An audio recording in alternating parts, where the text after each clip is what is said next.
Hello and welcome back to another video in the world of Monster Hunter, and today is a special treat. These are sword and shield builds for the Safi update. Now I've got a lot, and I do mean a lot in here, but firstly I want to basically state that as much as I love sword and shield, I think it is one of the best weapons in the game. Very versatile, you can do so much with it.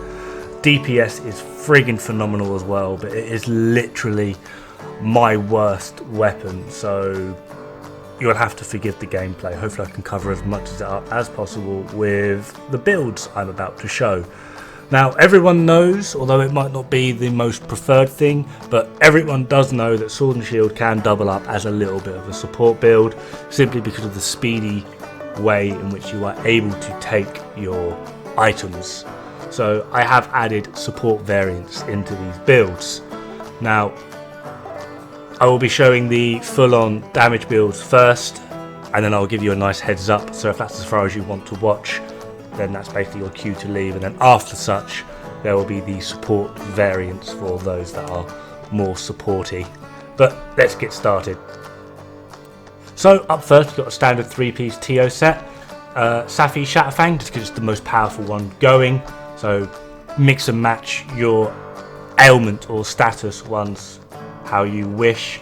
I've not really covered element because I don't really know how to build for elemental sword and shield. So we've got an attack augment and a health augment, attack 5, attack 5, attack 6, and then sharpness 5, and attack dual 4 in the weapon. Kaiser Crown Beta with attack dual 4, Rex Roar with Challenger Medicine, and attack dual 1, Kaiser Van Braces Beta with a Challenger 4 and Tenderizer, Kaiser Coil with Challenger 4 Critical Expert, and Garuga Greaves with Expert 4 Critical, and we're using the Unscathed Charm for peak performance. If you are struggling with the amount of damage that you are taking, feel free to swap out that Challenger Medicine for a Challenger Vitality. Now for the Safi variant, slightly different setup. We're using 2 attack augments and elemental augment, attack 5, attack 5, attack 5, sharpness 6, and a Teostra Essence. Handicraft dual 4 in the weapon. Safi helmet with attack 4, attack, Safi chest with attack 4 and resentment. Kaiser Van Braces with resentment 4 and tenderizer. Kaiser coil with resentment 4, tenderizer expert. And Safi boots with blast challenger expert, and we're also using the Challenger Charm 4. And those two basically cover the basis of the current sword and shield meta for max damage. However, there are a few different variants in which you can do if you, like me, suck with sword and shield but are really interested in playing it. So let's have a quick look at some of these. They are slightly lower on damage but still do pretty damn good. They are within the 3% margin, which I normally look for, either below or above, and I feel they work pretty damn well, as long as the fact that I spent ages researching the crap out of this weapon, like to a point of where sword and shield is doing my head in. So up first with a grand total of just over a 1% drop, just because the DPS on this thing is just that insane. We are rocking the Safi Shatterblade yet again, or Shatterfang. Handicraft in on the weapon, affinity, health and element augmentations. Attack 5, attack 5, attack 5, sharpness 6, TO Essence. Fell Shroud Helm Beta with a Tenderizer Medicine and an attack decoration. Kaiser Mail Beta with Tenderizer Vitality and 2 more attack. Fell Shroud Braces with Tenderizer Vitality, 1 attack, 1 expert. Kaiser Coil Beta with Flawless Vitality, critical attack, and Garuga Greaves with Expert critical. Don't forget about your Challenger Charm as well. Now the idea behind this build is you are pretty damn tanky as well as pretty damn survivable. You've got the 2-piece Hazak armor to help you regen over time, a health augment, and you're going to be able to do some pretty decent damage throughout the sustainability of the fight. So you are essentially quite tanky and just generally quite robust while still being able to do damage. Which brings us into this little neat number. Safi Shatterfang yet again with Handicraft dual 4, attack, affinity and health augment, attack 5, attack 5, attack 5, sharpness 6 and attack essence. Safi Crown with attack 4, attack, attack. Safi chest with tenderizer, vitality, tenderizer. Fell shroud braces with tenderizer, vitality, attack, attack. Safi boots with resentment 4, attack.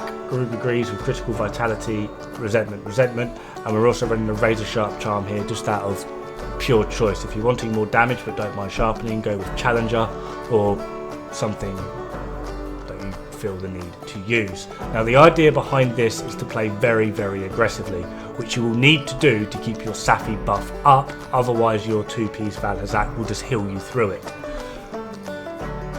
You also, when you do get the heal buff from the Safi armor, will heal a considerable chunk more. So it's a very aggressive playstyle in order for you to keep your resentment buff going, otherwise you are going to drop off on damage quite a lot.